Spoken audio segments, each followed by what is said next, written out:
أعوذ بالله من الشيطان الرجيم بسم الله الرحمن الرحيم الحمد لله الصلاة والسلام على رسول الله ربنا زدنا علما رب اشرح لي صدري ويسر لي أمري واحلل عقدة من لساني يفقهوا قولي يا فتاح يا الله உன்னுடைய வேதத்தை ஆய்வு செய்யக்கூடிய பாக்கியத்தை எங்களுக்கு கொடுத்த ரப்பே, உனக்கே எல்லா புகழும் யா அல்லாஹ். இந்த ஆய்வின் மூலம் நாங்கள் அழகிய படிப்பினைகளை பெற்று எங்க ஒவ்வொருத்தருடைய வாழ்க்கையிலையும் நாங்கள் எடுத்து நடப்பதோடு உனக்கு நன்றி உள்ளவர்களாகவும் யா அல்லாஹ், நாங்க இந்த அழகிய செய்தியை பிற மக்களுக்கும் எடுத்து சொல்லக்கூடிய பாக்கியவான்களாக ஆக்கி வை யா அல்லாஹ். ஆமீன் யா ரப்பல் ஆலமீன். أعوذ بالله من الشيطان الرجيم. بسم الله الرحمن الرحيم. الحمد لله والصلاة والسلام على رسول الله. ربي زدني علما نافعا ورزقا طيبا وأملا صالحا. سبحانك لا علم لنا إلا ما علمتنا إنك أنت العليم الحكيم. اللهم إني عبدك وابن عبدك وابن أمتك ناصيتي بيدك ماض في حكمك عدل في قضاؤك أسألك بكل اسم هو لك سميت به نفسك أو أنزلته في كتابك أو علمته أحدا من خلقك أو استأثرت به في علم الغيب عندك أن تجعل القرآن ربيع قلبي ونور صدري وجلاء حزني وذهاب همي. يا الله قرآن எங்கள் இதயத்தின் வசந்தமாக்குவாயாக, எங்கள் நெஞ்சத்தின் ஒளியாக்குவாயாக, எங்களது துயரத்தை நீக்கக்கூடியதாகவும் எங்களது கவலையை மறைக்கக்கூடியதாகவும் ஆக்குவாயாக. ஆமீன். அல்ஹம்துலில்லாஹ். நம்ம தொடர்ந்து ததபுர் கிளாஸ்ன்னு சொல்லி ஆரம்பிச்சு அதுல குரானை பத்தி சிந்திப்போம் அப்படின்னு சொல்லிட்டு நம்ம தொடர்ந்து பார்த்துட்டு வந்துட்டு இருந்தோம். அல்ஹம்துலில்லாஹ், அல்லாஹ்வுடைய மிகப்பெரிய கிருபையால நம்ம கடைசியா ஆராய்ந்து கொண்டிருந்த வசனம் அப்படின்னா யாருக்கும் நினப்பு இருக்கா எதுன்னு? 76வது வசனத்துல 2வது ஆயதாம்மா. ஆமா, 76வது அத்தியாயம். என்ன அத்தியாயம் அது? அல் இன்சான். அல் இன்சான் இல்ல சூரா தஹர் அப்படின்னு சொல்லிட்டு சொல்லுவாங்க. அதுல 2வது ஆயா பார்த்து வரோம். சூரா இன்சான்ல நம்ம பாக்குறது இந்த ஆயா தான். அஊது பில்லாஹி மினஷ் ஷைத்தானிர் ரஜீம். பிஸ்மில்லாஹிர் ரஹ்மானிர் ரஹீம். இன்னா خلقنال இன்சான மின் நுத்ஃபத்தின் அம்ஷாஜ் نبتليه فجعلناه سميعا بصيرا. நாம் மனிதனை கலக்கப்பட்ட ஒரு இந்திரிய துளியிலிருந்து படைத்தோம். நாம் அவனை சோதிக்க வேண்டும் என்பதற்காக, மேலும் இந்நோக்கத்திற்காக நாம் அவனை செவியேறுபவனாகவும் பார்ப்பவனாகவும் ஆக்கினோம். இந்த வசனத்தை தான் நம்ம தொடர்ந்து பார்த்துக்கிட்டு வரோம். அல்ஹம்துலில்லாஹ். இதுல நம்ம முதல்ல பார்த்தோம் எப்படிலாம் நம்ம ஒரு குரான் வசனத்தை எடுத்தோம்னா ஆராயணும், அதுக்கு கேள்வி கேட்கணும் அப்படின்னு சொல்லிட்டு. இதுல ஓரளவுக்கு நிறைய தேவையான விஷயங்களை பார்த்தாச்சு. ஆனா ரொம்ப நாள் நம்ம கேப் விட்டுட்டனால இன்னைக்கு ஒரு ரிவிஷன் மாதிரி வச்சு ஏற்கனவே நம்ம படிச்சதை கொஞ்சம் மீட்டலான்றது என்னோட ஒப்பீனியன். உங்களுக்கு எல்லாம் எப்படி? ஓகேவாது? ஓகேம்மா. எல்லாரும் வேற ஃபிங்கர் டிப்ல வச்சிருக்கீங்களா? நாங்க எங்களுக்கு ரிவிஷன் எல்லாம் தேவையில்லை, நாங்க எல்லாத்தையும் பார்த்துட்டோம், எங்களுக்கு எல்லாம் தெரியும், நாங்க புதுசா போலாம் அப்படின்னு இருக்கீங்களா? ஞாபகம் இதுக்குதான் 2 ரிவிசியம் செய்யறது நல்லதுதான். இல்ல, இந்த வசனத்தோட முடிவுக்கு ஓரளவுக்கு வந்தாச்சு அல்ஹம்துலில்லாஹ். சோ இதுல நம்ம எந்த ஒரு குரான் வசனத்தை நம்ம பார்த்தாலும் அதுக்கு ஃபர்ஸ்ட் கேள்விகள் கேட்போம். ஆராயணும்னா நம்மளுக்கு கேள்விகள் கேட்கணும். சோ அதுல நம்ம இந்த வசனங்களுக்கு தகுந்த மாதிரி ஒரு சில கேள்விகள் எடுத்தோம். அது என்னன்னா, கலக்கப்பட்ட இந்திரிய துளினா என்ன? அது யாருக்கு நினப்பு இருக்கா? கலக்கப்பட்ட இந்திரிய துளினா என்னன்னு? இந்திரிய துளினா அந்த குழந்தை உருவாகுறது, ம் ஒரு ஆணிலிருந்து வரக்கூடிய இந்திரிய துளியத்தான் நல்லா மனிதனாக படைக்கப்படக்கூடியதாக சொல்றோம். ஸோ கலக்கப்பட்ட இந்திரிய துளினா என்ன அப்படின்னு நம்ம ஒரு கேள்வி கேட்டா அதுக்காக நம்ம நிறைய பார்க்கவும் செஞ்சுட்டோம் டீட்டெயில்டா. அப்ப அந்த கலக்கப்பட்ட இந்திரிய துளினா ஆணுடைய அந்த விந்தணு அது இருக்குது. ஆமா, ஓகே. இப்ப அல்லாஹ் இந்த குர்ஆன் வசனத்துல அம்ஷாஜ் அப்படிங்கிற அந்த வார்த்தை யூஸ் பண்ண. அம்ஷாஜ் அப்படின்னா கலக்கப்பட்ட, நூத்துஃபானா இந்திரிய துளி. ஸோ கலக்கப்பட்ட அந்த இந்திரிய துளி அப்படின்னு அல்லாஹ் இந்த குர்ஆன் வசனத்தை சொல்லியிருக்கான். ஸோ அப்ப நம்ம இதை பத்தி படிச்சிட்டோம் ஆல்ரெடி. ஏற்கனவே நம்ம படிச்சு அது கரைச்சு குடிச்சாச்சு அல்ஹம்துலில்லாஹ். அதே மாதிரி ஒரு குழந்தை உருவாகணும்னா அது நிறைய ஜெனட்டிக்கா இருக்கணும்னு சொல்லுவாங்க. 8 ஜெனரேஷனோட தாக்கம் இருக்குன்னு சொல்லுவாங்க. வேற யாராச்சும்? ஸோ நம்ம கருமுட்டை பத்தி படிச்சோம், விந்தணு பத்தி படிச்சோம், மரபணு பத்தி படிச்சோம். ஸோ அதெல்லாம் இந்த கலக்கப்பட்ட இந்திரிய துளி அப்படின்னு அல்லாஹ் மீன் பண்றதுல இது எல்லாம் தான் இருக்குது. ஸோ அதுதான் ஒரு குழந்தை எப்படி உருவாகிறதுக்கு காரணமா இருக்கு, அந்த குழந்தையோட பண்புகள் எப்படி இருக்கிறதுங்கிறது காரணமா இருக்கு. கண்ணு, காது, மூக்கு, அவங்க பேசுற விதம், அவங்களோட கேரக்டர் எல்லாமே இந்த கலக்கப்பட்ட இந்திரிய துளியில இருந்து இருக்கக்கூடிய ஒரு விஷயம்தான். இப்ப அடுத்த கொஸ்டின் போலாமா? சோ இந்த கலக்கப்பட்ட இந்திரிய துறையிலிருந்து மனிதன் எப்படி உருவானா? அந்த இந்திரிய துறையிலிருந்து ஏன் ஒரு குரங்கு உருவாகல? ஏன் ஒரு மாடு உருவாகல, ஆடு உருவாகல? எப்படி மனுஷன் உருவானா? அதுக்கு என்ன ரீசன்? அதையும் பார்த்தோமா நம்ம? சொல்லுங்க நவீன சிஸ்டர், சொன்னீங்களே. சிஸ்டர், குரோமோசம்ஸ் 23 23 46 இருக்கணும். அதுல பிளஸ் அந்த மாதிரி ஏதாச்சும் மைனஸ் அந்த மாதிரி ஆச்சுன்னா தான் அந்த பேபி ஃபார்ம் அந்த இதுல எல்லாம் ப்ராப்ளம் வருது. Very good. நம்ம இந்த லெசன் பார்க்கும்போது கூட சொன்னேன், இந்த மாதிரி நமக்கும் டிஎன்ஏ குரங்குக்கும் இருக்க ஆமா இருக்கக்கூடிய அந்த குரோமோசோம் டிஃபரன்ஸ்ன்னு பார்த்தா ரொம்ப நம்மளுக்கு 46, குரங்குக்கு 48. ஸோ அதனாலதான் நம்மளும் சிம்பான்சியும் ரொம்ப கிட்டத்தட்ட ரிலேட்டடா ஒரே பக்கம் வரும். ஆமா ஆமா அந்த மாதிரியான ஒரு இதுல இருப்போம். சோ சோ இதுல இருந்து மனிதன் எப்படி உருவாகுறான்? அப்ப அந்த டிஎன்ஏ, அதுல இருக்க இன்ஃபர்மேஷன்ஸ், அதை பத்தி எல்லாம் நம்ம பார்த்தோம். அடுத்தது நம் படைப்பின் நோக்கம், அது இன்ஷா அல்லாஹ் பார்க்கறதுக்கு இருக்கோம், இன்னும் நம்ம பார்க்கல. அடுத்ததா நம்ம செவி புலனும் பார்வை புலனும், அது நம்மளுக்கு ஏன் எவ்வளவு அவசியம்? அல்லாஹ் குர்ஆன் ஆயால சொல்றது, செவியுறுபவனாகவும் பார்ப்பவனாகவும் ஆக்கினோம் அப்படின்னு சொல்லிட்டு சொல்றான். அப்ப பர்டிகுலரா இந்த இடத்துல அல்லாஹ் செவியை பத்தி சொல்றானே, பார்வை பத்தி சொல்றானே, அப்ப செவியை பத்தி நம்ம என்ன பார்த்தோம்? யாருக்கு எதுவும் நினைப்பு இருக்கா? ஃபர்ஸ்ட் வந்துட்டு ஒரு குழந்தை உருவான உடனே ஹார்ட் பீட், நெக்ஸ்ட் காது தான் வருதுன்னு சொல்லிட்டு அதுதான் பார்த்தோம். first வந்துட்டு காது தான் கேட்கும்னு சொல்லிட்டு அந்த பட் காதுக்குள்ள வீக் பண்ணாங்க. என்னவெல்லாம் இருக்குது, அந்த காதுல நம்ம என்னென்னலாம் பார்த்தோம் ஆமா அதுல உள்ள பார்த்தோம். ஒரு நரம்பு தான் மூளைக்கு கொண்டு போய் அது சொல்லுது, ஒலியை ஏற்படுத்துது அப்படின்னு சொல்லிட்டு பிள்ளை மூணா பிரிச்சு அதுல உள்ளத சொல்லிச்சு. மாஷா அல்லாண்டு பார்த்தோம். செஞ்சு. காதுல அந்த திரவத்தை பத்தி சொல்லுவோம்ல, அந்த திரவம் ஒண்ணு இருக்கும், அது கசப்பானதா இருக்கும், எந்த பூச்சியும் உள்ள நுழையாதவர்கள் எல்லாம் நம்மளுக்கு ப்ரொடெக்ட் பண்றதுக்காக உருவாக்கி இருக்கிறான்னு சொல்லி பேசணுமே.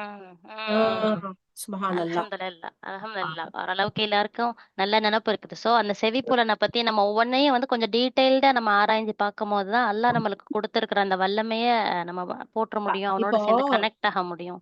ஓகே, அடுத்து அடுத்தது இப்ப நம்ம ஒவ்வொரு கொஸ்டின்ஸுக்கும் உள்ள இதை கொஞ்சம் டீடைல்டா பாக்குறோம். இப்போ இது ஒரு ரிவிஷன் தான், ஏற்கனவே நம்ம பார்த்தது ஜஸ்ட் ரிவிஷனா பார்ப்போம். அல்லாஹ் சுப்ஹானஹு வ தஆலா மனிதனை எப்படி படைச்சான் அப்படிங்கும்போது, ஒரு செல்லுல இருந்து மனிதனா எப்படி அல்லாஹ் உருவாக்குனா அப்படின்னா, மனித வாழ்வு உருவாகிறதுக்கு 2 செல் ரொம்ப அவசியம். அது ஏற்கனவே நீங்க சொன்னீங்க. ஒண்ணு என்ன அவசியம்? ஆண் பெண் பாலக்கூடியது இந்திரியம். தந்தையின் விந்து துளி. விந்தணு. தக- இன்னொன்னு கருமுட்டை. கருமுட்டை. ஆமா, கருமுட்டை. 2 இருந்தாதான் ஒரு மனிதன் உருவாக முடியும். சோ விந்தணு, அதுக்கப்புறம் கருமுட்டை. குட், அல்ஹம்துலில்லாஹ். ஸோ இப்போ விந்தணு அப்படின்னா என்ன அப்படின்னா, விந்தணுங்கிறது ஆணுடைய இனப்பெருக்க உயிரணு. இது விந்தகங்கள்ல உற்பத்தி செய்யப்படுது. கருத்தரித்தலுக்கு இது முக்கிய பங்கு வகிக்குது. விந்தணுக்கள் விந்துங்கிற அந்த திரவத்துல இருக்குது. இந்த திரவம் கருத்தரித்தலுக்கு தேவையான ஊட்டச்சத்துக்களை வழங்குது. ஸோ அது எங்க இருந்து உருவாகுது, அது எந்த நிலைமையில அல்லாஹ் அதை ஸ்டோர் பண்ணி வச்சிருக்கான், அதெல்லாம் கூட இம்பார்ட்டன்ட். இப்ப நிறைய இந்த ஃபெர்டிலிட்டி கிளினிக்ஸ் எல்லாம் இப்போ வந்துருச்சு தானே. ஸோ ஒரு சில விஷயங்கள் மிஸ்டேக்கா இருக்கிறதுனால கூட குழந்தை உருவாகாம இருக்குது. ஸோ அது ஒவ்வொரு விஷயங்களுமே மைன்யூட்டான சின்ன சின்ன விஷயங்களும் நம்மளுக்கு ரொம்ப முக்கியம், ஒரு குழந்தை ஒரு மனிதன் உருவாகிறதுக்கு.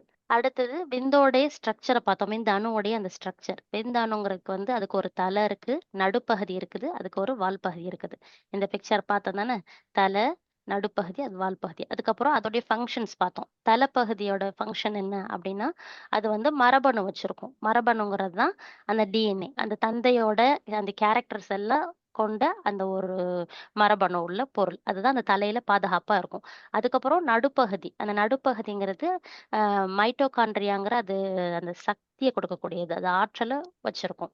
அதுக்கப்புறம் வால் பகுதி இருக்குது. வால் அந்த விந்தணு நீந்தி கருமுட்டையை நோக்கி செல்றதுக்கு உதவக்கூடிய ஒரு விஷயமா இருக்குது. அது மட்டும் இல்லாம நீங்க அதுக்கு முன்னாடி இருந்த ஸ்லைட்ல கூட பாத்தீங்கன்னா, அது அந்த அந்த விந்து லிக்விட்ல இருக்குதுல்ல, அந்த விந்தணு அந்த லிக்விட்ல இருக்கிறது இம்பார்ட்டன்ட். இப்ப சொல்லுவாங்க தானே, ஆண்கள் ரொம்ப சூடான ட்ரெஸ் எல்லாம் அந்த அந்த அந்த விரைப்பை கொஞ்சம் அவங்களுடைய பாடியை விட அல்ல கீழே இறக்கி படைச்சிருப்பான். அதுக்கு ஒரு ரீசன் இருக்கு.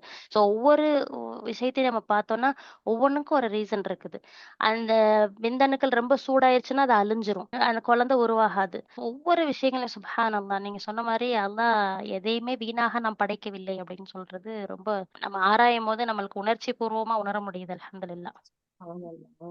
அடுத்தது கருமுட்டையை பத்தி பார்த்தோம். ஸோ கருமுட்டைன்னா பெண்ணுடைய இனப்பெருக்க உயிரணு. இது ஆண் இனப்பெருக்க உயிரணுவோட இணைஞ்சு கருத்தரித்தல் செயல்முறை தொடங்குது. ஒரு கருல வந்து சைட்டோபிளாசம் மற்றும் ஜோனோ பெலுசிடா மற்றும் கரோனோ ரேடியோட்டா இப்படின்ற பாதுகாப்பான அடுக்குகள் இருக்குது. பெண்ணுடைய அந்த கருவுல தான் மரபணு இருக்குது. இந்த இந்த இடத்துல இருக்குல்ல, இதுல தான் அந்த மரபணு இருக்குது. அதுக்கப்புறம் அதை சுத்தி சைட்டோபிளாசம் இருக்குது. அதுதான் வந்து அந்த கரு உருவான அந்த ஆரம்ப காலத்துல அது வளர்ச்சி ஊட்டச்சத்துக்கள் அது கொடுக்குது. ஜானோ பெலோசிடா வந்து ஒரு பாதுகாப்பான ஜவ்வு. அதே மாதிரி கரோனோ ரேடியோட்டா கருமுட்டையை வளர்க்கறதுக்கு வளர்க்கும் செல்களை கொண்டுள்ளது. அதுக்கப்புறம் நம்ம முட்டை வந்து எப்படி டிராவல் ஆகுது அப்படிங்கறத பத்தி பார்த்தோம். கரு முட்டை வந்து பெண்ணுடைய இனப்பெருக்க மண்டலத்துல அதாவது ஓவரிஸ்ன்னு சொல்லுவோம் தானே, அதுல இருந்து உருவாகக்கூடிய ஒரு விஷயம். ஒவ்வொரு மாதவிடாய் சுழற்சியிலையும் ஒரு கருமுட்டை அந்த ஓவரிஸ்ல இருந்து வெளியாகும். இந்த கருமுட்டை விந்தணுவோட இணைஞ்சிச்சுன்னா அது கருவுற்று அது கருப்பையோட சுவர்ல போயிட்டு பதிஞ்சிரும். அப்படி ஒருவேளை அந்த கருமுட்டை வந்து கரு ஊறல அப்படின்னா அது மாதவிடாயா வெளியேறிடும். இப்ப கருத்தரித்தல் அப்படிங்கிறது வந்து ஒரு விந்தணு செல் உயிரணுவோட இணைஞ்சு ஒரு ஜைகோட் அப்படிங்கிற ஒரு செல்லை உருவாக்குது. அதுதான் வந்து நுத்ஃபா அப்படின்னு அரபிக்ல சொல்றாங்க. இதுதான் ஒரு ஒரு புதிய நபரோட முதல் உயிரணு. அதுல இருந்து தான் ஆரம்பிக்குது. இந்த நிகழ்வு பொதுவா விந்தணு கருப்பை மற்றும் கருப்பை வாய் வழியாக பயணித்த பிறகு அந்த ஃபலோப்பியன் டியூப்லயே வந்து இது நடக்க ஆரம்பிச்சிருது. ஸோ இதுதான் நம்மளுடைய கரு முட்டைப்பை. அந்த முட்டைப்பையிலேருந்து ஒரு முட்டை வெளியாகுது. வெளியாகி நம்மளோட அந்த டியூப்ல டிராவல் பண்ணிக்கிட்டு இருக்குது. இதுதான் கருப்பை. அந்த அந்த கர்ப்பப்பையில இருக்கிற அந்த டியூப்ல டிராவல் பண்ணிட்டு இருக்கும் போதே விந்தணு போய் அதோடயே இணைஞ்சு அதை கருவுட ஆக்கி அங்க இருந்தே வந்து குழந்தை வளர ஆரம்பிச்சிருது. ஆனா அந்த முட்டை வந்து அப்படியே டிராவல் பண்ணி இங்க நடுவுல வந்தோ ஏதோ ஒரு இடத்துலதான் வந்து பதிஞ்சு அது குழந்தையா வளர ஆரம்பிக்கும். அப்படி இல்லைன்னா இந்த இடத்துலயே அது பதிஞ்சிருச்சுன்னா அதான் டியூப் பேபி சொல்லுவோம் தானே. எக்டாபிக் பிரெக்னன்சி அப்படின்னு சொல்லுவாங்க. அந்த டியூப் பேபிலாம் ஆகும். அப்படி ஆச்சுன்னா ரொம்ப லைஃபே வந்து டேஞ்சரான ஒரு விஷயம். டேஞ்சரா போயிடும். ஒரு சிலருக்கு என்ன செய்வாங்க, உடனே போய் அவசரமா அதை அபாசன் பண்ணி அதை கிளீன் பண்ணி எடுப்பாங்க. ஒரு சிலருக்கு அந்த டியூபையே வெட்டி எடுத்திருக்கிறாங்க. ஒரு டியூப் தான் இருக்கும் அதுக்கு பின்னாடி. ஒரு பக்கத்துல இருந்தா ஒரு ஓவரிஸ் அந்த ஒன் சைடு இருந்தா அந்த முட்டை வரும், ரெண்டு சைடு இருந்து வராது. இதெல்லாம் இல்லாம எல்லாம் நம்மள வச்சிருக்கானே. ரெண்டு சைடும் நல்லா இருந்து எத்தனை பிள்ளையும் அழகா நல்லா பெத்து ஓவரியில இருந்து வாங்க போயிடாம நேரா யூட்ரஸ்ல வந்து பதிஞ்சு அழகா பிள்ளைய பெத்து எடுத்து அதை வளர்த்து எல்லாம் செஞ்சிருக்கோமே. எவ்வளவு நம்ம நல்லா தேங்க்ஸ் பண்ணணும். கண்டிப்பா. ஒவ்வொரு மாசமும் நம்ம வந்து இவ்வளவு விஷயங்கள் நம்ம உடம்புல நடக்குது. ஆனா அதெல்லாம் நம்ம ரியலைஸ் பண்றதே இல்ல. நார்மலா நம்மளுக்கு பீரியட் வருது அப்படின்னு நினைச்சிட்டு நம்ம இருக்கோம். ஆனா சுப்ஹானல்லாஹ் இவ்வளவு விஷயங்கள் பல விஷயங்கள் அது நடந்துட்டு இருக்குது நம்மளோட உடம்புல. இது நம்ம ஏற்கனவே சொன்னதுதான். ஜஸ்ட் இதை வந்து ஒரு ஸ்லைடா வச்சிருக்கேன். அதாவது விந்தணுவுக்கும் கருமுட்டைக்கும் இருக்க டிஃபரன்சஸ் என்ன, இல்ல அதோடைய தன்மைகள் என்ன அப்படின்னு பார்த்தோம்னா, விந்தணு வந்து அளவுல ரொம்ப சின்னதா இருக்கும். அதே கருமுட்டை அளவுல ரொம்ப பெருசா இருக்கும். விந்தணுவோட கம்பேர் பண்ணீங்கன்னா 10,000 மடங்கு பெருசு ஒரு கருமுட்டையோட அளவு ஒரு விந்தணுவோட கம்பேர் பண்ணும்போது. அதனாலதான் விந்தணு மில்லியன் கணக்குல வெளியாகும்.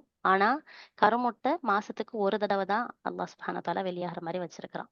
அது போல விந்தணு வந்து அசைற தன்மை கொண்டது, கருமுட்டை அசையாது. அது விந்தணுவுடைய ஆயுள் காலம், அதாவது அது எவ்வளவு நாளைக்கு அது வந்து ஸ்ட்ராங்கா இருக்கும், அது வந்து வயபிள் அப்படின்னா வந்து பெண்ணுடைய உடல்ல இருந்துச்சுன்னா அது 3ல இருந்து 5 நாள் வரைக்கும் உயிரோட இருக்கிறதுக்கு வாய்ப்புகள் இருக்குது, சரியான அந்த தட்பவெப்ப நிலைகள் இருக்கும்போது. கருமுட்டை ஒன்ஸ் நம்மளுடைய அந்த முட்டை பையிலிருந்து வெளியே ஆயிருச்சுன்னா 12 மணி நேரத்துல இருந்து 24 மணி நேரத்துக்குள் வரைக்கும் தான் அதோடைய அளவு. அதுக்குள்ள விந்தணு அதை கருவுற செய்யணும். அப்படி இல்லாட்டி குழந்தை தரிக்காது. அது மாதிரி எங்க இருந்து விந்தணு உருவாகுதுன்னா விரைப்பையிலிருந்து உருவாகுது. கருமுட்டை கர்ப்பப்பையிலிருந்து உருவாகுது, கருப்பையிலிருந்து. அப்புறம் பருவமடைந்த பிறகுல இருந்து விந்தணு தொடர்ந்து ஆண்களுக்கு உற்பத்தி ஆயிட்டே இருக்குது. பெண்களுக்கு அப்படி இல்ல. பிறக்கும் போதே இவ்வளவு முட்டை தான் அப்படின்ட்டு அந்த எவ்வளவு முட்டைங்க நம்மளுக்கு வாழ்நாளுக்கு தேவையோ அவ்வளவு முட்டைகளோடயே நம்ம பெண் குழந்தைகள் பிறக்கிறோம். வளர்ந்து வளர வளர வளர நம்ம வயசுக்கு வர்ற அந்த ஸ்டேஜ் வரைக்குமே பாதிக்கு மேல நம்மளுடைய முட்டைகள் எல்லாம் அழிஞ்சிருது. அதுக்கப்புறம் வந்து மாசம் மாசம் அந்த மென்ஸ்ட்ரேஷன்ல பல முட்டைகள் அழியுது. நம்மளுக்கு வயசாக ஆக எஸ்பெஷலி 35 வயசுக்கு பின்னாடி அந்த முட்டையோட குவாலிட்டி குறைஞ்சிருது, அதோட எண்ணிக்கை குறைஞ்சிருது. ஸோ நம்மளுக்கு அது 35 வயசுக்கு பின்னாடி ப்ரெக்னென்ட் ஆகிறது ரொம்ப கஷ்டமான ஒரு விஷயமா இருக்குது. அதுக்கப்புறம் ஒரு 45 50 வயசு அப்படிலாம் போனோம்னா நம்மளுக்கு முட்டையோட எண்ணிக்கை தீந்து மெனோபாஸ் அப்படின்னு சொல்ற அந்த ஸ்டேஜுக்கு போயிடும். நமக்கு இந்த இதெல்லாம் விஷயம் தெரியுதா? இருக்கு தானே, அந்த பெண்கள் உடல்ல அந்த விந்தணு 3ல இருந்து 5 நாள் இருக்கிறது வந்து இப்ப ஒரு சில நேரத்துக்கு அந்த இனப்பெருக்கத்தின் போது மேபி அந்த முட்டை வெளியாகாம இருக்கலாம். ஆனா ம். அந்த விந்தணு உயிர் வாழும் பெண்களுடைய அந்த உடம்புல. அது வந்து அதுக்கப்புறம் அந்த முட்டை வெளியாச்சுன்னா, இந்த 5 நாளுக்குள்ள வெளியேறுச்சுன்னா, அந்த விந்தணு உயிரோட இருந்துச்சுன்னா, அது வந்து அந்த முட்டையை கருவுற செய்யும். சோ இதனால கூட அல்லாஹ் சுப்ஹானஹு வ தஆலா அந்த இத்தாக்கெல்லாம் வந்து கணவன் மவுத்தாயிட்டாலுமே ஆ, நம்ம இருக்க சொல்றாங்க ஆ, பாருங்க. ஆ. கணவன் தான் இல்லையே, அப்ப அங்க ம். சேர்ந்தெடுத்தல் இல்லங்கும்போது எப்படி குழந்தை உருவாகும்னா, அதுக்கு இதுவும் சயின்டிபிக்கல் ரீசனா சொல்றது இதுவும் இருக்குது. ஏன்னா விந்தணு உயிர் வாழும் அது பெண்களுடைய உடல்ல. சோ அப்ப சான்சஸ் இருக்குது. ஓரளவுக்கு வந்து கருமுட்டையும் விந்தணுவை பத்தி பார்த்தாச்சு. அது வந்து அதோடைய தன்மைகள், அதோட கேரக்டர்ஸ், அது எப்படி உருவாகுது, அது அல்லாஹ் எப்படி பாதுகாத்திருக்கான் அப்படிங்கிறதெல்லாம் பார்த்தாச்சு. அடுத்தது நம்ம பார்க்க போறது அந்த மரபணு சம்பந்தமான விஷயங்கள். இதுல பார்த்த வரைக்கும் யாருக்கு எதுவும் கேள்விகள் இருக்கா? ஏற்கனவே பார்த்த லெசன் தான். ஏற்கனவே படிச்ச விஷயங்கள் தான். ஸோ இப்ப டிஎன்ஏன்னா என்ன? அப்படிங்கிறத பத்தி பார்க்க போறோம் இன்ஷா அல்லாஹ். டிஎன்ஏங்கிறது மரபணு குறியீடு. மரபணுன்னா இது வந்து உயிரினத்துக்கு ஒரு குறிப்பிட்ட பண்பை வழங்குறதுக்கு காரணமா இருக்கிறது தான் மரபணு. இதை பத்தி 1950கள்ல தான் விஞ்ஞானிகள் கண்டுபிடிச்சிருக்காங்க அதோடைய கட்டமைப்பை. ஸோ 1950ல வந்து ரோசலின் பிராங்க்லின் அப்படிங்கிறவங்களும் மேரிஸ் வில்கின்ஸ் அப்படிங்கிற 2 இயற்பியலாளர்கள் வந்து டிஎன்ஏவை எக்ஸ்ரே மூலமா அதோடைய ஸ்ட்ரக்சரை படமா எடுக்கிறாங்க. அதை வந்து 1953ல ஜேம்ஸ் வாட்சன் அப்புறம் பிரான்சிஸ் கிரிக் இப்படிங்கிற 2 சயின்டிஸ்ட் சேர்ந்து அதோடைய ஸ்ட்ரக்சர்ஸை உருவாக்கியிருக்காங்க. அதோடைய அமைப்பு டிஎன்ஏவோட அமைப்பு எப்படின்னா வந்து சுருள் வடிவ அமைப்பு, இரட்டை சுருள் அமைப்பு, டபுள் ஹீலிக்ஸ் அப்படின்னு சொல்லுவோம். ஒரு நீளமான ஒரு ஏணி அப்படிங்கிற மாதிரி வச்சுக்கோங்களேன். நடுவுல எல்லாம் அந்த ஏணிக்கு அந்த படிகள் இருக்கும் தானே, அது மாதிரி படிகள்லாம் இருக்கும். அந்த ஏணி முறுக்குனா எப்படி இருக்கும் அந்த மாதிரி. ஏன் முறுக்கணும்? நேராவே ஏணி இருந்தா எப்படி இருக்கும்? நிறைய இடம் தேவைப்படும் தானே.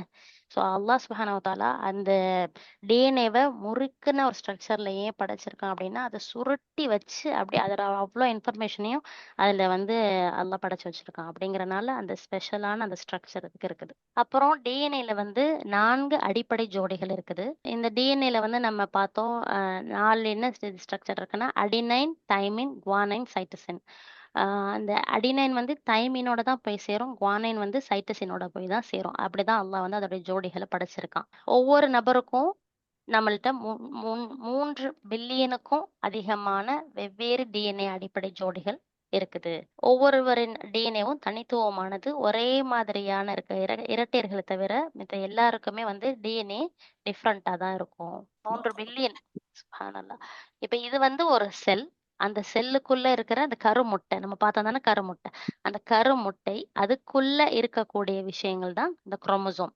அந்த குரோமோசோமை நம்ம வந்து விவரிச்சு பார்க்கும்போது அதுக்குள்ள இருக்க விஷயங்கள் தான் அந்த ஏணி போல அந்த முறுக்கப்பட்ட ஏணி மாதிரி இருக்கா, அது இருக்க அந்த படிகள். அந்த இதை நம்ம அந்த ஒவ்வொரு இதுவுமே வந்து என்னன்னா ஒரு ஜீன். அதுதான் வந்து கண் என்ன கலர்ல இருக்கும், இவங்களோட வாய் எப்படி இருக்கும், இவங்க டாலா இருப்பாங்களா, ஷார்ட்டா இருப்பாங்களா, இப்படி நம்மளோட கேரக்டர்ஸ் எல்லாத்தையும் காது ஒட்டி இருக்குமா, இப்படிலாம் பார்க்குறோம் தானே. ஸோ அந்த மாதிரியான விஷயங்களை இன்ஃபர்மேஷனை கொண்டு இருக்கக்கூடியது ஜீன். அந்த ஜீனை நம்ம ஓப்பன் பண்ணி பார்க்கும்போது அதில் இருக்க அந்த ஜீன் உருவான விதங்கத்தை பொறுத்து தான் நம்ம அந்த கேரக்டரிஸ்டிக் வெளியாகும். ஸோ அது எதால உருவாக்கப்படுச்சுன்னா நம்ம பார்த்தா அந்த அடிப்படை 4 விஷயம் 4 இது அடினைன், குவானைன், சைட்டசின், தைமின் இதை வச்சு தான் உருவாகிறது. ஸோ உங்க உடல்ல ஒவ்வொரு செல்லையும் டிஎன்ஏங்கிறது இருக்குது. நம்மளுடைய செல்கள்ல ஒவ்வொரு கருவுலையும் சுமார் 2 மீட்டர் டிஎன்ஏ இருக்குது. ஒரு செல்லுல ஒரு கருவுல. மனித உடல்ல தோராயமா 30ல இருந்து 40 ட்ரில்லியன் செல்கள் உள்ளன. ஸோ உங்க உடல்ல டிஎன்ஏல மொத்த நீளம் வந்து 20 பில்லியன் கிலோமீட்டர். அப்ப எவ்வளோ நிறைய இன்ஃபர்மேஷனை அல்லாஹ் அப்படியே சுருக்கி நம்மளுக்குள்ள வச்சிருக்கிறான். ஸோ மரபணுக்கள் என்பவை டிஎன்ஏவின் சிறிய பிரிவுகளாகும். அது காது வடிவம், கண் நிறம் அது போன்ற அந்த மரபணு பண்பு வந்து பாஸ் பண்ணிட்டு இருக்குது. ஸோ உங்கள் ஒவ்வொரு பெற்றோரிடமிருந்தும் பெரும்பாலான பண்புகளுக்கு நீங்கள் ஜோடி மரபணுக்களை பெறுகிறீர்கள். எனவே காது வடிவத்துக்கு 2 மரபணுக்களும், கண் நிறத்துக்கு 2 மரபணுக்களும் உள்ளன. ஸோ நம்மளுடைய பேரண்ட்ஸ் 2 பேர்ட்ட இருந்துமே நம்மளுக்கு ஒவ்வொரு ஜீன் வரும். அதுல எந்த ஜீன் டாமினண்டா இருக்கோ, எது வந்து ஸ்ட்ராங்கான ஜீனா இருக்கோ, அந்த ஜீன் வந்து அந்த குழந்தைக்கு வந்து வெளிப்படையா தெரியும். ஆனா ஸ்ட்ராங்கா இல்லாத ஜீன் வந்து குழந்தையோட உடம்புல அது இருக்கும். அது மேபி அடுத்த ஜெனரேஷனுக்கு பாஸ் ஆகிறதுக்கு வாய்ப்புகள் இருக்குது. அதனாலதான் அதுக்கு பேர் மரபணு. வாழையடி வாழையா வந்து அடுத்தடுத்த ஜெனரேஷனுக்கு போகுது. சுப்ஹானல்லாஹ். இந்த விஷயத்தை பத்தி எடுக்கையில ரவி, இப்போ நான் கொஞ்சம் 2 வீக்ஸ்க்கு முன்னாடி ஒரு ஹாஸ்பிட்டலுக்கு போயிருந்தேன். ஒரு பொண்ணுக்கு தலைவலி, அதுக்காக நான் எடுக்கப்படுறதுக்கு போயிருந்தேன். ஆனா அது பிள்ளைக்கு வந்து தொடர்ந்து ஒரு 6-7 வருஷமா தலைவலி இருக்குது. அப்ப டாக்டர் சொல்றாரு, இது ஒத்த தலைவலி மாதிரி இருக்கு. அது என்ன சொல்லுவோம்? மைக்ரேனா? மைக்ரைன் மாதிரி இருக்கு அப்படின்னு. எங்க வீட்டுல மைக்ரைன் எல்லாம் யாருக்குமே கிடையாது. எங்க ஃபேமிலில யாருக்குமே இல்ல அப்படின்னு சொல்லணும். அந்த டாக்டர் சொல்றாரு, இது 2-3 தலைமுறைக்கு முன்னாடி இருந்து வந்திருக்கலாம்ங்கிறாரு. எனக்கு உடனே இது ஷாக் ஆயிருது. இதுதான் ஞாபகத்துக்கு வந்துச்சு. அப்போ இப்ப வெளிப்படுறது நமக்கு தன்னால தெரிஞ்சிருது. இது அம்மா சைட்ல இருக்கு, இல்ல அத்தா சைட்ல இருந்து வந்திருக்கு, இல்ல ஃபேமிலில இவங்களுக்கு இருந்து வந்திருக்குன்ட்டு. ஆனா ஒரு சிலது வெளிப்படாம உள்ள இருக்குதே, அது அடுத்தடுத்த தலைமுறைக்கு பாஸ் பண்ணுதே. இந்த வேலையெல்லாம் யாரு செய்யறது? ஸோ இப்போ ஒரு மனிதனை உருவாக்குறதுக்கு சுமார் 20,000 இருந்து 25,000 மரபணுக்கள் தேவை. இப்ப மரபணுக்கள் குரோமோசோம்கள் எனப்படும் பெரிய சுருள் அமைப்புகளாக அமைக்கப்பட்டிருக்குது. மனிதர்களுக்கு மொத்தம் 46 குரோமோசோம்கள் உள்ளன. உங்கள் பாலின செல்கள் விந்து அல்லது கருமுட்டைகள் இதில் பாதியை மட்டுமே கொண்டுள்ளன. ஸோ நம்மளுக்கு எல்லா செல்கள்லயும் 46 குரோமோசோம் இருக்குன்னா பாலின செல் இருக்குதானே, அதுல 23 செல் மட்டும்தான் இருக்கும். ஏன் அப்படின்னா, ஸோ அப்பதான் வந்து அந்த விந்து அணுல இருக்க 23 கருமுட்டையில இருக்க 23 சேரும் போது 46 குரோமோசோமா சேர்ந்து ஒரு மனிதனை உருவாக்கும் அப்படிங்கிறதுனால. ஸோ நம்ம ஒவ்வொரு பெற்றோரிடமிருந்தும் 23 குரோமோசோம்கள் பெறுறோம். இந்த இடத்துல இந்த ஒரு பிக்சரை நான் போட்டிருக்கேன். அது என்னன்னா வந்து நம்ம தந்தைகிட்ட வந்து அந்த பாலின மரபணு அப்படில வந்து அது XY அப்படின்ட்டு அவங்களுக்கு ஒரு குரோமோசோம் இருக்குது. அதே மாதிரி தாயிட்ட XX இருக்குது. ஸோ இதை வச்சு பெண் குழந்தையா ஆண் குழந்தையா அது என்ன குழந்தையா இருக்கும் அப்படின்னு நம்ம பார்க்கும்போது, அது பெண் குழந்தையா இருந்தாலும் சரி, அது ஆண் குழந்தையா இருந்தாலும் சரி, அது ஆணிட்ட இருந்து இருக்க விந்தணுல இருக்கக்கூடிய இன்ஃபர்மேஷன்ல இருந்து வர்றதுதான். பெண்களுக்கு வந்து வெறும் X குரோமோசோம் மட்டும்தான் இருக்கறனால நம்மளால வெறும் X-அ மட்டும்தான் பாஸ் பண்ண முடியும். ஆனா X-உம் தாயிட்ட இருக்க X-உம் தந்தைட்ட இருக்க X-உம் சேர்ந்தா 2X, அது வந்து பெண் குழந்தை. இதுவே தாயிட்ட இருக்க X-உம் தந்தைட்ட இருந்த Y-யும் சேர்ந்தா அது ஆண் குழந்தை. ஸோ ஒரு குழந்தை ஆணா பெண்ணா அப்படிங்கிறதுக்கு முழுக்க முழுக்க காரணம் தந்தைட்ட இருந்து வரக்கூடிய அந்த விந்தணுல இருக்க குரோமோசோம் ரிலேட்டடான விஷயங்கள் தான். இப்போ ஒரு உயிரினத்தின் அனைத்து குரோமோசோம்களும் சேர்ந்து மரபணு தொகையை உருவாக்குகின்றன. இது அனைத்து டிஎன்ஏவின் ஒரு நகலாகும். ஸோ இப்போ ஒரு டிஎன்ஏக்கெல்லாம் சேர்ந்து ஜீன்களை உருவாக்குது. ஜீன்கள் எல்லாம் சேர்ந்து குரோமோசோம்களை உருவாக்குது. குரோமோசோம்கள்லாம் சேர்ந்து அந்த மரபணுவை உருவாக்குறாங்க. ஸோ இப்போ அதோடைய அந்த பிக்சர் தான் நம்ம பெருசா இந்த இடத்துல பார்க்குறோம். ஒரு செல், இது வந்து என்ன செல்லா வேணாலும் இருக்கலாம். கண்ணுடைய நிறமா இருக்கலாம், முடியோட கலரா இருக்கலாம், நம்ம ஸ்கின் கலரா இருக்கலாம். ஏதோ ஒரு வகையான ஒரு செல். அந்த செல்லு அதுக்குள்ள இருக்கக்கூடிய அந்த அது கருக்குள்ளதான் நியூக்ளியஸ் இருக்குது. அதுல இருக்கக்கூடிய விஷயம் தான் அந்த குரோமோசோம். அந்த குரோமோசோமை நம்ம பிரிச்சு பார்த்தோம்னா வந்து அதுக்குள்ள இருக்கதான் டிஎன்ஏ. அந்த டிஎன்ஏங்கிறது அல்லாஹ் சுப்ஹானஹு வ தஆலா இரு சுருள் அமைப்பா வச்சிருக்கான். ஸோ அந்த இரு சுருள் ஆமா சுருட்டி அப்படியே மடிச்சு இந்த குரோமோசோம் அமைப்புல பாக்குறதுக்கு எக்ஸ் மாதிரியான அந்த ஸ்ட்ரக்சர்ல இருக்குதுல்ல, இதுதான். ஸோ இப்ப நம்ம அதை விரிச்சு நம்ம பார்க்கும்போது அந்த ஏணிக்கு இருக்க மாதிரியே அந்த ஏணிப்படிகள் மாதிரியே இருக்குதா, 2 சைடும் ஒரு அந்த சட்டம் வந்து நடுவுல அந்த படிகள் மாதிரி. இந்த படிகள் ஒவ்வொன்றும் உருவாகிறதுக்கு இந்த 4 அடிப்படை மூலக்கூறுகள் இருக்குது. Guanine, cytosine, adenine, thymine. இதுல ஒரு எழுத்து மாறினாலும் குழந்தையோட கேரக்டர் மாறும். குழந்தையோடைய அந்த குழந்தைங்க வந்து டிசீஸோட பிறக்கலாம். ஒரு லெட்டர்ஸ் மாறுறதுதான். இதுலதான் நான் பார்த்தோம். இந்த மாதிரி நம்மளுக்கு வந்து அந்த உடம்புல இருக்க அவ்வளோ இன்ஃபர்மேஷன்ஸையும் ஒரு புக்கா போட்டோம். அதாவது அந்த ஜெனட்டிக் இப்போ வந்து மனிதர்களுடைய குரோமோசோம் அதுல இருக்கக்கூடிய எல்லாத்தையும் வந்து இப்ப சயின்டிஸ்ட் வந்து இது பண்ணிட்டாங்க, படிச்சுட்டாங்க. ஸோ இப்போ நம்மளுடைய இந்த முழு உடம்புல இருக்க அந்த ஜீனோம் வந்து ஒரு புக்கா நீங்க பிரிண்ட் பண்ணா 1 மில்லியன் பேஜஸ் கிட்டத்தட்ட வரும் அப்படின்னு சொல்றாங்க. ஸோ அப்போ எவ்வளவு இன்ஃபர்மேஷன்ஸ் நம்மளுடைய உடம்புல அல்லாஹ் இருக்குது. சுப்ஹானஹு வ தஆலா நமக்கு வச்சிருக்கான். ம். ஸோ இப்போ அல்ஹம்துலில்லாஹ் நம்ம வந்து விந்தணு, கருமுட்டை, அதிலிருந்து மனிதன் உருவாகக்கூடிய விஷயங்கள் அப்படிங்கறத பத்தி பார்த்து முடிச்சாச்சு. ஸோ செவிப்புலன்கிறது காதால கேட்டு உணரக்கூடிய திறன் உள்ளது. நம்ம சொன்னோம், நம்ம கேட்கிற விஷயங்கள் எல்லாமே நம்மளை சுத்தி நடக்கிற அந்த வைப்ரேஷன் மூலமா வர்றதுதானு. அந்த செவிப்புலன் எப்படி உருவாகுது அப்படின்னு பார்த்தோம்னா, நம்ம கர்ப்பத்தோட ஆரம்பத்திலேயே அது உருவாக ஆரம்பிக்குது. 4வது வாரத்துல இருந்தே காதுடைய கட்டமைப்புகள் வளர ஆரம்பிச்சிருது.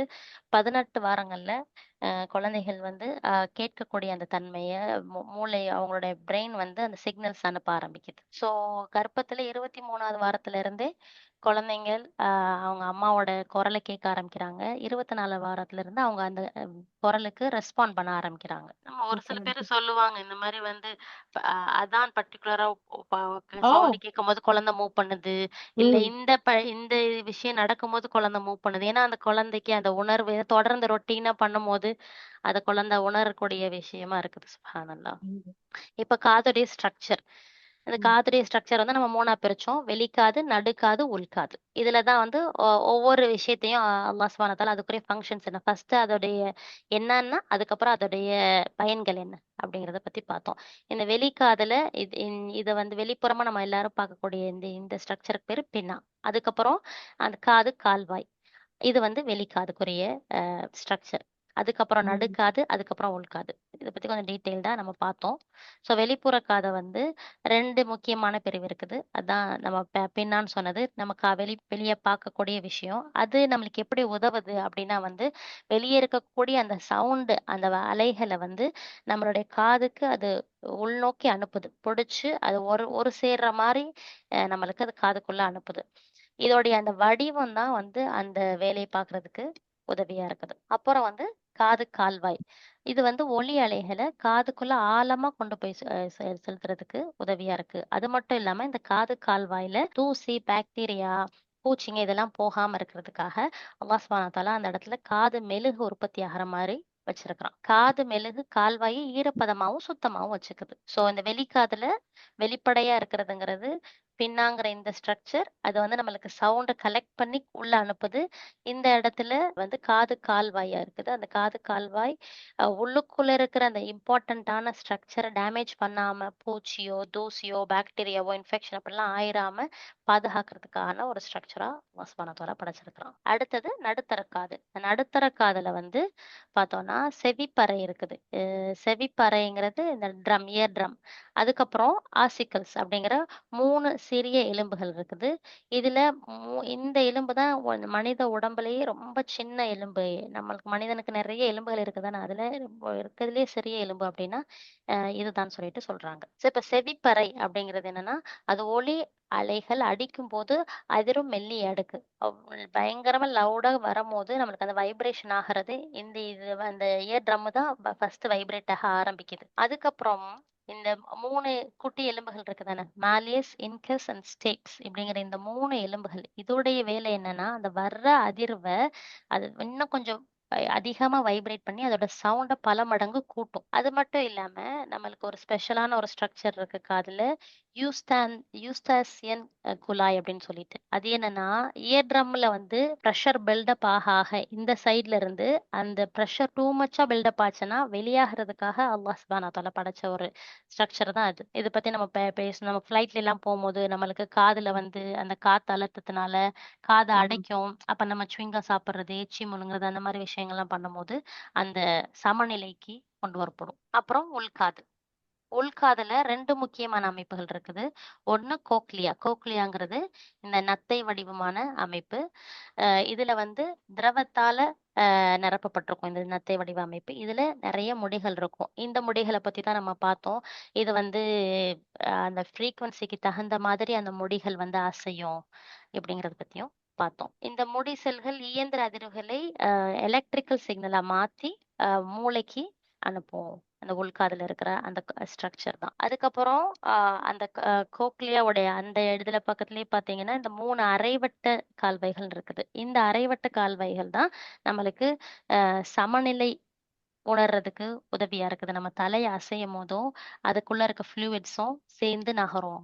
நம்ம நிற்கும் போது, நடக்கும் போது, இல்லை சுத்தும் போது சமநிலையில வச்சிருக்கிறதுக்கு இந்த விஷயங்கள் நம்ம மூளையோட சேர்ந்து கண் இதெல்லாம் சேர்ந்து தான் இயங்குது அப்படின்னு சொல்லிட்டு சொல்றாங்க. ஸோ காது அப்படின்னு சொல்லி பார்த்தோம்னா, வெளிப்புற காது வந்து ஒளியை நம்மளுக்கு சேகரிச்சு கொடுக்குது. நடுக்காது ஒளியை பெருக்கி கொடுக்குது. உள்காது அந்த ஒளியை மூளைக்கு கேரி பண்ணிட்டு போய் அது என்ன சவுண்ட் அப்படிங்கிறத உணரக்கூடிய விஷயமா நம்மளுக்கு ஹெல்ப் பண்ணுது. இதுதான் காதை பத்திய விஷயங்கள். பெரிய ஒரு விஷயம். நமக்குள்ள இருக்கக்கூடிய காதுல இவ்வளவு ஒரு விஷயம் இருக்குதா? ஏதோ காது இருந்தா பொம்பளைங்களா இருந்தா தோடு போட்டுக்கிருவோம், கமல் போடுவோம். இன்னும் முடிஞ்சா சைடு காது, அந்த காது, இந்த காது எல்லாம் குத்துவோம். கொஞ்சம் சரியில்லாட்டி கொஞ்சம் காது கேட்கலாமான்னு போய் டாக்டர் போவோம். ஆனா உள்ளுக்குள்ள இவ்வளவு பெரிய விஷயமா அப்படிங்கிறத பார்க்கும்போது சுப்ஹானல்லாஹ், பிரமிக்காம அந்த ரப்புக்கு நன்றி செலுத்தாம அவனை புகழாம இருக்க முடியல.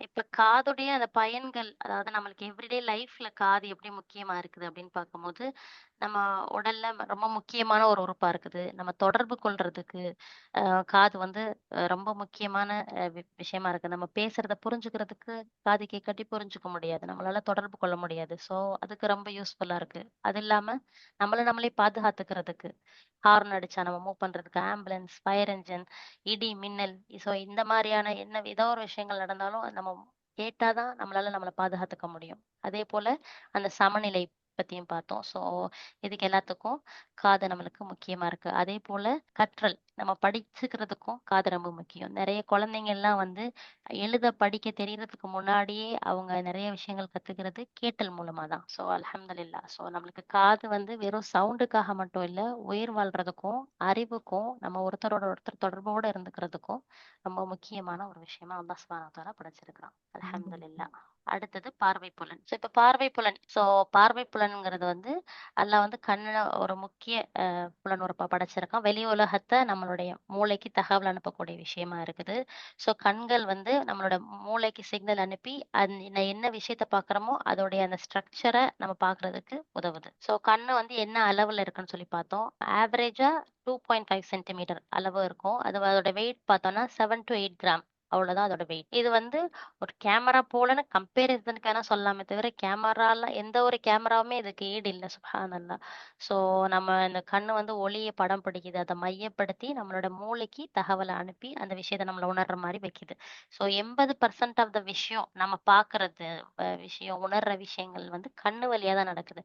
இப்ப நம்ம கண்ணை எடுத்துட்டோம் அப்படின்னா நிறைய விஷயங்களை நம்மள அதோட இய- அந்த ரசனை இருக்குல்ல, அதை முழுசா நம்மளால ரசிக்க முடியாது கண் இல்லாம. ஒரு விஷயத்தை வெறும் தொட்டு உணர்றதுனால மட்டும் நம்மளுக்கு அந்த விஷயத்தை பத்திய முழு விஷயத்தை புரிஞ்சுக்க முடியாது. ஸோ கண்ணுங்கிறது நம்மளுக்கு சுப்ஹானல்லாஹ் ரொம்ப அவசியமான ஒண்ணு. ஸோ அதோடைய உருவாக்கத்தை பத்தி பார்த்தோம். கருவுடைய 4வது வாரத்துல இருந்து கண்ணு வந்து வளர ஆரம்பிக்குது. இது வந்து இந்த கண்ணு வளர ஆரம்பிக்கிறது 4வது வாரத்துல ஆரம்பிச்சு 3வது 3 மாதங்கள் அது வரைக்கும் அதோடைய வளர்ச்சி தொடர்ந்துகிட்டே இருக்குது. ஒவ்வொரு ஸ்டேஜ்லயும் ஒவ்வொரு பார்ட்டை வந்து அல்லாஹ் சுப்ஹானஹு வ தஆலா வளர வைக்கிறான் அப்படிங்கறத பத்தி நம்ம பார்த்தோம். ஸோ இது எல்லாமே 7வது வாரத்துல என்ன நடக்கும், 8வது வரை ஒவ்வொரு வாரத்திலயும் என்னென்ன பார்ட்ஸ் எல்லாம் வளருது அப்படிங்கறத பத்தி பார்த்ததான். ஸோ இப்ப நம்ம பார்த்தோம் என்னன்னா, பெரியவர்களோட ஒப்பிடும்போது குழந்தையோட கண்ணு வந்து வெறும் 65ல இருந்து 75% மட்டும்தான் வளர்ந்துருக்குது. அது மட்டும் இல்லாம குழந்தைக்கு ரொம்ப பக்கத்துல என்ன விஷயம் இருக்கோ அதை தான் பார்க்க முடியும். ரொம்ப தூரமா இருக்க விஷயங்களை பார்க்க முடியாது அப்படிங்கிறத பார்த்தோம். 5 மாசத்துக்கு அப்புறம் தான் அவங்களுக்கு கலர்ஸ் எல்லாம் தெரிய ஆரம்பிக்கும். அது மட்டும் இல்லாம அது எவ்வளோ டெப்த்து,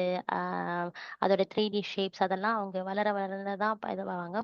இப்போ குழந்தைங்க 1லேருந்து 2 வயசு வளரும் போது அந்த கண்ணுடைய அந்த முழு வளர்ச்சியும் வளருது இப்படின்னு சொல்லி சொல்றாங்க. தொட்டு பார்த்து அவங்க விளையாட ஆரம்பிக்கும் போது தான், கண்ணும் பார்க்கும் போது தான், ஓ இது இவ்வளோ ஆழமான பொருளா, இது இவ்வளோ தடினமான பொருளா இப்படிங்கிற அந்த விஷயங்கள் எல்லாம் அவங்களுக்கு விளங்க ஆரம்பிக்குது. இப்ப கண்ணுடைய ஸ்ட்ரக்சரை பத்தி பார்த்தோம். அந்த கண்ணுடைய ஸ்ட்ரக்சர்ல வந்து கார்னியா அப்படிங்கிற ஒரு விஷயம் இருக்குது. கார்னியா அப்படின்னா அது என்னன்னா விண்டோ மாதிரின்னு வச்சுக்கலாம். அதுதான் வந்து என்ன செய்யும்னா நம்மளுடைய கண்ணுக்குள்ளார ஒளி எவ்வளவு நுழையணும் அப்படிங்கிற அந்த ஒளியை வந்து வளைச்சு கொடுக்கக்கூடிய அந்த தன்மை உள்ளது அந்த கார்னியா. அப்புறம் நீர் ஜவ்வன் இருக்குது. இது வந்து நம்மளுடைய கண்ணை எடுத்துக்கிட்டோம்னா அதுக்கு 2 அறைகள் இருக்கதா பார்த்துக்கலாம். இதுக்கு இந்த இடத்துல இருக்கிறது ஒரு அறை அப்படின்னு வச்சுக்கலாம். இந்த இடம் இருக்குல்ல, இது லென்ஸ் இருக்கு. இந்த லென்ஸுக்கு முன்னாடி இருக்கிறது ஒரு அறை அப்படின்னு வச்சுக்கலாம்.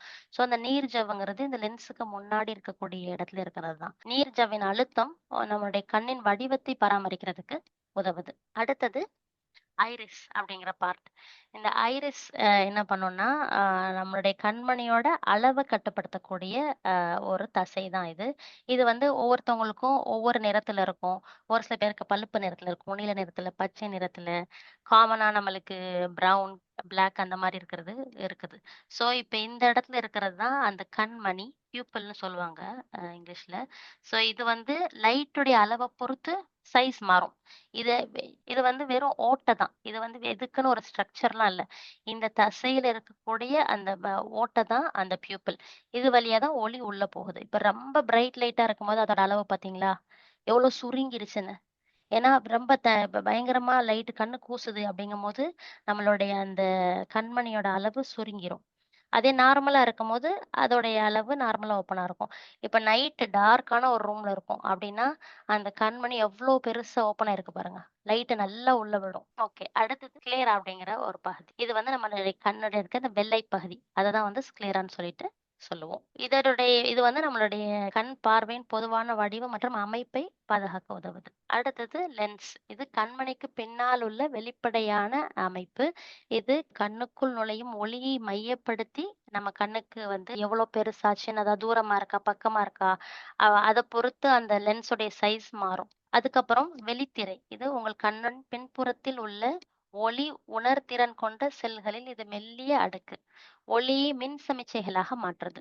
ஸோ இதுதான் ரெட்டினான்னு சொல்லுவாங்க இங்கிலீஷ்ல. ஸோ இது வெளித்திரை. ஸோ இப்ப ரெட்டினால தான் வந்து நம்மளுக்கு கலர்களை உணர்ந்துக்கக்கூடிய தன்மையான கோன்ஸ் அண்ட் ராட்ஸ்ன்னு சொல்லுவாங்க. அந்த விஷயங்கள் எல்லாம் அந்த ரெட்டினாங்கிற அந்த விஷயத்துல இருக்கு. பிளஸ் அதுதான் வந்து நம்மளுடைய மூளைக்கு சிக்னல் அனுப்பக்கூடிய விஷயத்தையும் பண்ணும். அப்புறம் நம்மளுடைய கண்ணுல மேக்குலா அப்படிங்கிற ஒரு இடம் இருக்குது.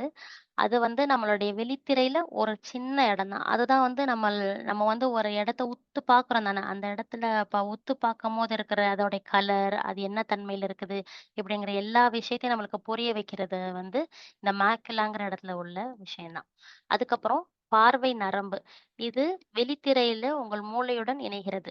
இது உங்கள் கண்கள்ல இருந்து அந்த சிக்னலை மூளைக்கு கொண்டு போய் சேர்த்து நம்ம என்ன பொருளை பார்க்குறோம் அப்படிங்கிறத நம்மள உணர வைக்குது. அடுத்தது நம்மளுக்கு அதோடைய கண் இமைகள். கண் இமைகள் தூசி, ஒளி மற்றும் காயங்களிலிருந்து கண்ணை பாதுகாக்கும். அதே மாதிரி கஞ்சனிட்டிவா அப்படின்னா வந்து இந்த உள்பகுதி இருக்குதானே நம்மளுடைய கண்ணுடைய மேல இருக்க அந்த இமைகளுடைய உள்பகுதி. இது கண் ஜவ்வு என்பது உங்கள் கண்ணை பாதுகாக்கும் ஒரு மெல்லிய தெளிவான ஜவ்வாகும். இது உங்களுடைய கண் இமையின் உட்புறத்தையும் உங்கள் கண்களின் வெள்ளை பகுதியையும் மூடுகிறது. அப்புறம் கண்ணீர் சுரப்பிகள். இந்த இடத்துல இருக்குல்ல, இதுதான் இந்த கண்ணீர் சுரப்பிகள். இந்த கண்ணீர் சுரப்பிகள் வந்து கண்ணை சுத்தம் செய்யறதுக்கும் கண்ணை வந்து ட்ரை ஆயிராம வலுவலுன்னு வச்சுக்கிறதுக்கும் உதவியா இருக்குது. ஸோ இதெல்லாம் கண்ணுடைய ஸ்ட்ரக்சர் ஒரு மேலோட்டமா பார்த்தது. ஸோ கண்ணுடைய செயல்பாடுகள். நம்மளுடைய அந்த கண்ணுல வந்து 10 மில்லியன் வெவ்வேறு வண்ணங்களை வேறுபடுத்தி நம்மளால கண்டுபிடிச்சுக்க முடியும். அந்த அளவுக்கு தன்மைகளை அல்லாஹ் சுப்ஹானஹு வ தஆலா வச்சு படைச்சிருக்கான்.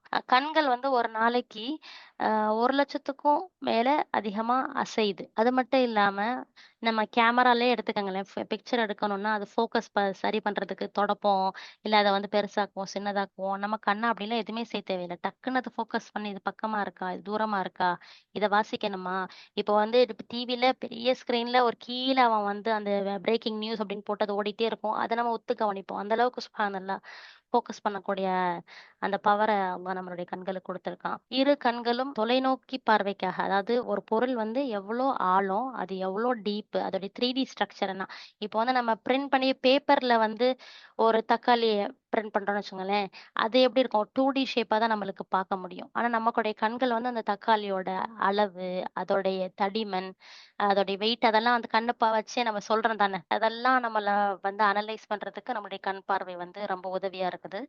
அதுக்கப்புறம் மனிதனுடைய கண் வந்து ஒரு நிமிஷத்துக்கு 12ல இருந்து 20 தடவை நம்ம சிமிட்டுறோம். ஒரு நாளைக்கு குறைஞ்சது 10,000க்கு மேல ஏதாச்சும் நம்ம சிமிட்டிருப்போம். யோசிச்சிருக்கோமா? 10,000s. அதுக்கப்புறம் அல்லாஹ் சுப்ஹானஹு வ தஆலா நம்முடைய கண்ணை வந்து நேச்சுரலாவே அந்த பாதுகாப்பு அம்சங்களோடய சேர்த்து படைச்சிருக்கான். அந்த கண்ணீர், நம்ம அழுகிற அந்த கண்ணீர் வந்து நம்ம பாக்டீரியாலாம் கொல்லுமா. அதுல வந்து ஒரு ஸ்பெஷல் என்சைம் இருக்கு. அது வந்து பாக்டீரியாவெல்லாம் கொல்லக்கூடிய தன்மை உள்ளது. அதனாலதான் நம்மளுக்கு இன்ஃபெக்ஷன் ஆச்சுன்னா கூட தண்ணி வடிஞ்சிட்டே இருக்கும் பாருங்களேன். அப்புறம் வந்து பிளிங்க் ரிஃப்ளெக்ஸ். நம்ம வந்து கண்ணை மூடி மூடி திறக்கிறது. அது என்னன்னா டக்குன்னு ஏதோ தூசி வருதுன்னா நம்மள அறியாம டக்குன்னு கண்ணு மூடிரும் ஆட்டோமேட்டிக்கா. ஸோ பிரகாசமான ஒளி, திடீர்ல ஏதாவது ஒரு பொருள் பறந்து வருது அப்படின்னா டக்குன்னு டக்குன்னு நம்மளுக்கு நம்ம அத வந்து யோசிச்சு பண்ணணுங்கிற அவசியம் இல்ல. அது ஆட்டோமேட்டிக்கா நடக்கிற விஷயம். அதே மாரி நம்மளுக்குரிய புருவங்கள். புருவம் எதுக்கு இருக்குது நம்ம கண்ணுக்கு மேல?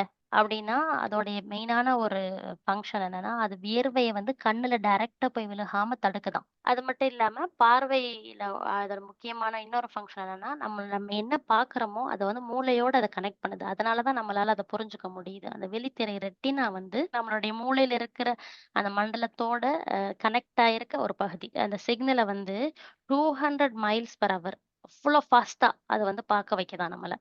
200 மைல்ஸ் பெர் ஹவர்னா நம்ம கார் நார்மலா இங்க லோக்கல்ல போறதுலாம் ஒரு 20, 30 மைல்ஸ் தான் போவோம். 200ன்னா எவ்ளோ ஃபாஸ்ட்டா! அப்ப நம்மளுக்கு அந்த மில்லி செகண்ட்ஸ்ல நம்ம பார்க்குற விஷயம் நம்மளுக்கு தெரிஞ்சிருது.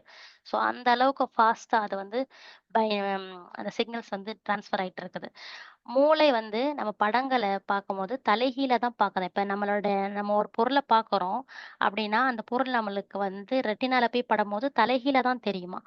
அது மூளை தான் வந்து அத நேர்படுத்தி நம்மளுக்கு காமிக்குது. மனித கண் மிகவும் மேம்பட்டது. ஏன்னா, பூமியில் உள்ள எந்த கேமராவும் அந்த இயக்கவியல் வரம்பு, தகவமைப்பு, அதுக்குரிய அந்த செயல் வேகம், அதுக்கு ஈடு கொடுக்க முடியிற அளவுக்கு இன்னைக்கு கண் அளவுக்கு எந்த ஒரு கேமராவும் கண்டுபிடிக்கப்படல. நம்மளுடைய கண்கள்ல சுமார் 2 மில்லியன் வேலை பாகங்கள் இருக்குது. 2 மில்லியன் பாகங்கள். நான் உங்களுக்கு சொன்னது ரொம்ப கம்மியான ஒரு முக்கியமான ஒரு சில நம்ம கண்ணுக்கு தெரிஞ்ச, நம்மளால உணரக்கூடிய விஷயங்கள தான் நம்ம பார்த்தோம். ஆனா, உணராம உள்ளுக்குள்ள நெறைய 2 மில்லியன் வேலை பாகங்கள் கண்ணுக்குள்ள இருக்குதாம். அல்ஹம்துலில்லாஹ். ஸோ கண்ண பத்தி விஷயங்கள பார்த்து முடிச்சாச்சு. அல்லாஹ்வுடைய மிகப்பெரிய கிருபையால். கண்ணு பாருங்க. நம்ம பாக்குறோம்ல, துப்பறிறவங்க எல்லாம் பாத்திருக்கீங்களா? போலீஸ் எல்லாம் பாத்திருக்கீங்களா? புலனாய்வுத்துறைய பாத்திருக்கீங்களா? போகிற வழியில அந்த அங்க போகையில அங்க நிப்பாட்டினேன். போ கார பின்னாடி போ, பின்னாடி திருப்பிட்டு வா. அங்க ஏதோ தெரிஞ்சே பாக்குறோம்ல. யோசிக்க முடியுதா? நம்ம இதை ஒவ்வொன்னையும் பாக்கையில எப்படி இருக்குதுன்னு சொல்லிட்டு. அல்லாஹு அக்பர். அல்லாஹ் சுப்ஹானஹு தஆலா இந்த கண்ணுல இவ்ளோ ஆனா போட்டோல ஒண்ணு தெரியும், ஒண்ணு தெரியாது. நம்ம ஜூம் பண்ணி எல்லாம் பாப்போம் பாருங்களேன். என்னமோ தெரியற மாதிரி இருக்கே அப்படின்ட்டு அத போய் பார்த்து எவ்வளவு தெளிவா கண்டுபிடிக்கிறது இருக்கு. சுப்ஹானல்லாஹ், இவ்ளோ ஃபாஸ்டா இவ்ளோ ஃபாஸ்டா போகல, நீ அங்க எப்படி பார்த்த அப்படின்னு சொல்லுவோம் இல்லையா? நம்மளுடைய அன்றாட வாழ்க்கை செயல்பாடுகளை கனெக்ட் பண்ணி பார்ப்போம் பாருங்களேன். ஆனா அதனாலதான் அல்லாஹ்வுடைய ரசூல் ஸல்லல்லாஹு அலைஹி வஸல்லம் சொல்றாங்க, அல்லாஹ் சுப்ஹானஹு வ தஆலா நம்ம செஞ்ச அமலுக்கு, நம்ம செஞ்ச நன்மைக்கு சொர்க்கத்தை கொடுக்க போறது இல்ல, அவனுடைய கருணையில தான் கொடுக்குறான். அல்லாஹ்வுடைய தூதரே உங்களுக்குமா? ஆமா எனக்கும் தான். எப்படி நம்ம இவ்வளவு நல்ல அமல் செய்யறோமே? அப்பதான் அல்லாஹ்வுடைய ரசூல் சொல்றாங்க, உன்னுடைய கண்ணு இருக்குல்ல, கண்ணு இததான் சொல்லி காட்டுவாங்க. அந்த கண்ணு கொடுத்தான்ல, அந்த ஞானத்துக்கு நீ நன்றி செலுத்தினெல்லாம் பத்தாதுப்பா. ஏன்டா அந்த கண்ணுல பாத்தீங்களா எவ்வளவு இருக்குதுண்டு. அது தூசி போயிராம அல்லாஹ் சுப்ஹானஹு வ தஆலா அது வழுக்கிட்டு போறதுக்கு, அதுக்கு ஒரு தண்ணி, அதை மூடுறதுக்கு கண்ணுக்கு அது மேல வேர்வை தண்ணி வழிஞ்சிடாம புருவோம். இன்னும் சயின்ஸ படிக்கணுமா? கண்ணுக்குன்னு ஆய்வு பண்ணணுமா? யா ரப்பே ரஹ்மானே. இந்த மாதிரி நம்ம குர்ஆன ஆய்வு செய்து அத பத்தி சிந்திக்கும் போது சுப்ஹானல்லாஹ், நமக்கு கொடுத்த கண்ணுல இவ்வளவு விஷயம் இருக்கா? நமக்கு கொடுத்திருக்க காது இருக்கே, கமல் போடுறதுக்கு இல்லையா? கேக்குறதுக்கு மட்டும் இல்லையா? அது மூலமா இவ்வளவு வேலையா நடக்குது. எவ்வளவு நம்மளுடைய அல்ஹம்துலில்லாஹ் இருக்குல்ல, அது வாயில இருந்து வராது, கல்புல இருந்து வரும். வருமா இல்லையா? அதனால அல்ஹம்துலில்லாஹ் அல்ஹம்துலில்லாஹ். எப்படி நம்ம முசல்லாவ போட்டு 2 ரக்காயத்து 4 ரக்காயத்து தொழுதா நன்மையோ, எப்படி நமக்கு நோன்பு வச்சா நன்மையோ, ஜக்காத்து கொடுத்தா நன்மையோ, அல்லாஹ்வுடைய வசனங்களை பார்த்து கேட்டு ஆய்வு பண்ணி சிந்திச்சு நன்றி செலுத்துறது இருக்கே, இரவு முழுவதும் வணங்குவதை விட சிறந்ததுன்னு அல்லாஹ்வுடைய ரசூல் சொல்லியிருக்காங்க. இந்த செயலை எத்தனையோ இமாம்கள் செஞ்சு நமக்கு ஆய்வு பண்ணி நிறைய எழுதி வச்சுட்டு போயிருக்காங்க. அதனால அல்ஹம்துலில்லாஹ். துஆ ஓதுவோம். சுப்ஹானல்லாஹி வ பிஹம்திஹி, சுப்ஹானக்கல்லாஹும்ம வ பிஹம்திக, நஷ்ஹது அல்லா இலாஹ இல்லா அன்த, நஸ்தக்ஃபிருக வ நத்தூபு இலைக். சுப்ஹான ரப்பிக ரப்பில் இஸ்ஸத்தி அம்மா யசிஃபூன் வ ஸலாமுன் அலல் முர்ஸலீன் வல்ஹம்துலில்லாஹி ரப்பில் ஆலமீன். யா ரப்பே யா ரஹ்மானே, கேட்டதன்படி நல்ல அமல் செய்யக்கூடிய பாக்கியவான்களாக எங்கள் அனைவரையும் ஆக்கிவை யா அல்லாஹ். யா அல்லாஹ், நாங்கள் ஒவ்வொன்னையும் நன்றி உணர்வோடு செய்யக்கூடியவர்களாக நீ எங்களுக்கு எதையெல்லாம் கொடுத்தாயோ அதையெல்லாம் நாங்கள் அனுபவித்து உனக்கு ஒவ்வொன்றிலும் நன்றி செலுத்தக்கூடிய நல்லடியார்கள் கூட்டத்தில் எங்கள் அனைவரையும் சேர்த்து வைத்து கேட்ட ஒவ்வொன்றையும் நாங்கள் அமல் செய்வதோடு மட்டும் இல்லாமல் பிற மக்களுக்கும் எத்தி வைக்கக்கூடிய நல்லடியார்கள் கூட்டத்தில் எங்கள் அனைவரையும் சேர்த்து ஆள் புரிவாயாக. ஆமீன். அஸ்ஸலாமு அலைக்கும் வரஹ்மத்துல்லாஹி வபரகாத்துஹு.